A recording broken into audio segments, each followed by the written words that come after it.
This transparent creature is from Mars. Tom woke it up with an electric shock stick. It instantly attaches itself to Tom's hand. Tom panics and tries to pull his hand out, but the creature latches onto the table with its tentacles. It tears at Tom's hand. Tom had no idea that the monster, it was so powerful. Then there was a crunching sound. Tom's body twisted in pain. When Tom pulled his hand out, his right hand was shattered and fractured. He passed out from the pain. The monster then used a stun gun to pierce the glove. He managed to escape from the test chamber. The others in the capsule were amazed. The alien creature was so clever. Then it enters the mouse's chamber. It carefully tries the mouse, but the mouse bites back, so it instantly wrapped itself around the mouse, and in a matter of moments, it's digesting the mouse. Seeing how cruel the creature was, the lab was opened, and the Tom was rescued. But the monster soon realized, and before his colleague could get out, it quickly latches onto his leg. The men outside had to close the hatch. The men used the heat from the oxygen candles to drive the creature away. Then he grabbed a flame gun, and then took the flame gun and sprayed it at the creature. But the creature is agile. Each time,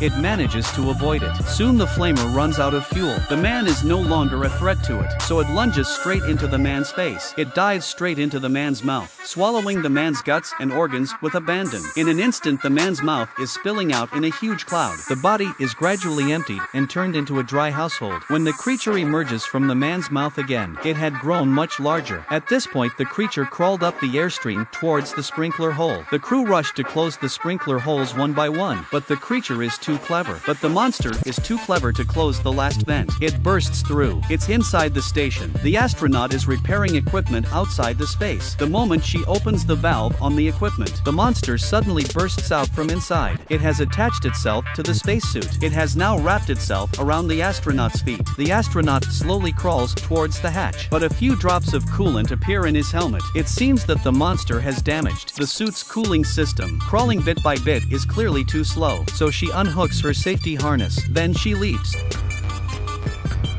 In the nick of time, she grabbed the handrail. By now, the coolant has penetrated the entire helmet. She closed her breath and crawled towards the hatch with great difficulty. Finally, she reached the hatch, but the creature climbing on her body. She knew she couldn't let it follow her into the station, so she turns the hatch in the opposite direction and closes it. The creature drifted slowly into outer space with her, but the monster seems to sense danger. It followed the astronaut's legs and fell back into the station. Then the creature tries through the ship's thrusters. Meanwhile, the men have figured out a way to kill it. The moment the creature got into the thrusters,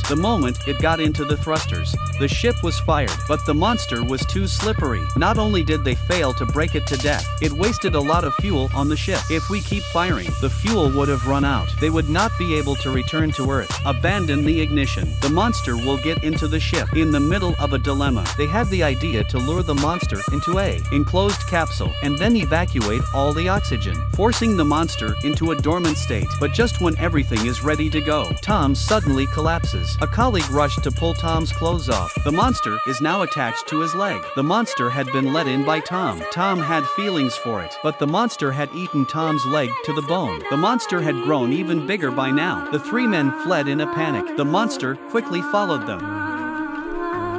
The two men quickly entered the command module. The moment the monster attacked, the hatch was closed. The other one hid in the hibernation chamber. The monster looks at its prey and began to circle the dormant pod, searching around for a gap, trying to get in through the gaps. But the hibernation chamber is extremely sophisticated. There's no way to get in. The monster has no choice but to give up. Here Jack finds the monster's tracks on the display. The two men deduced the monster must have eaten Tom's sensors as well. This gave the two men hope again. The two men used the corpse as bait to lure the monster into a space capsule. The door is then closed. The oxygen is immediately evacuated from the capsule. But once again, the unexpected happens. The booster docked successfully with their station, but not to save them, but it was to stop the alien invasion of Earth, to push the entire station to the far reaches of outer space. But the men in the hibernation chamber didn't know, thinking it was a rescue, and so he was eager to open the hatch that trapped the monster. monster. The teen rushed to the rescue, but it's too late. By this time, the space station. There was another accident that caused the thrusters to break. The booster accelerates and crashes into the station. The station was shattered in an instant, but their station was not hit. But the station had already run out of fuel. It was impossible to correct its orbit, and the station is plummeting towards Earth. It's only 39 minutes away from hitting the atmosphere. The two men knew that this alien creature must not be allowed to come to Earth. Otherwise,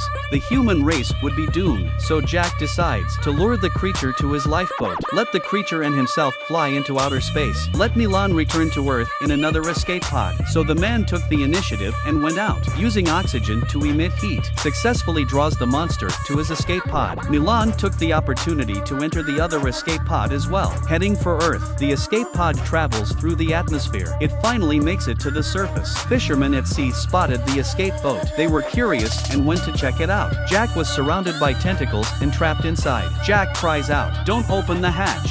But the two fishermen couldn't hear him. Eventually, the hatch was opened. On the other side, Milan's escape hatch, due to a system failure. It's heading into endless outer space. The end of the film is an open-ended and an unexpected reversal. It sends a chill down your spine. It's unsettling. It also seems to foreshadow the Earth is about to be shaken up again.